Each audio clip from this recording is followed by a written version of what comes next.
Au Liban, c'est la course pour retrouver des survivants. Des secouristes libanais, français, allemands, russes et d'autres nationalités travaillent en équipe.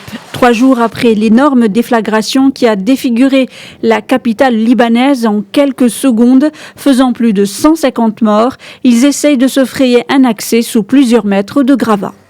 Les dégâts, comme vous le voyez, sont considérables, ce qui complique notre travail. Ce qu'on essaye de faire, c'est d'essayer, sous les gravats, sous les tonnes de décombres, de retrouver des structures qui auraient tenu, notamment des salles et des locaux techniques qui se trouvaient finalement sous les silos et qui pourraient avoir été juste ensevelis par des gravats, mais pourraient avoir tout ou partie de la structure encore intacte, ce qui permettrait de retrouver finalement des survivants.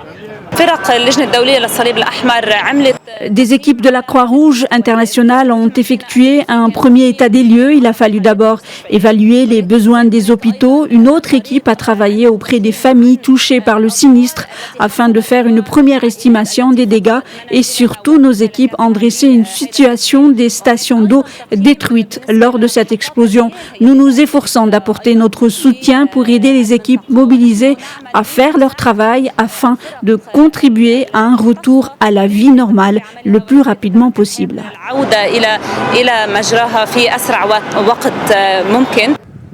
Le point zéro de Beyrouth, terme décrivant le lieu précis où s'est produite une détonation, grouille d'équipes de sauveteurs. Ils se penchent sur un cratère dans le sol. Le chien renifleur se fraye un chemin dans une forêt de conteneurs détruits. Ailleurs, les volontaires s'organisent. Ils aident à la reconstruction des hôpitaux.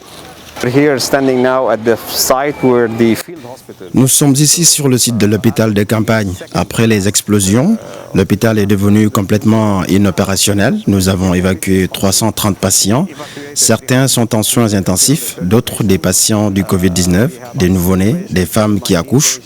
Donc à 2 heures du matin, tous les patients étaient sortis parce qu'il n'y avait plus rien, ni électricité, ni aucun moyen de traiter les patients à l'intérieur de l'hôpital. Nous avons tout fermé.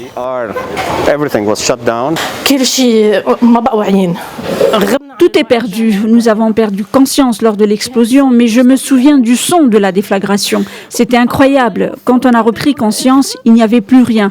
Ce qui nous arrive est impardonnable. Dieu merci, nous allons bien. Mais nous avons tout perdu. Comme cette victime, ils sont aujourd'hui plus de 300 000 à avoir perdu leur domicile. Dimanche, les institutions européennes participeront à une conférence des donateurs initiée par la France. L'objectif de la réunion est de mobiliser une aide humanitaire d'urgence pour la population de Beyrouth. Samedi, Charles Michel, président du Conseil européen, se rendra dans la capitale libanaise.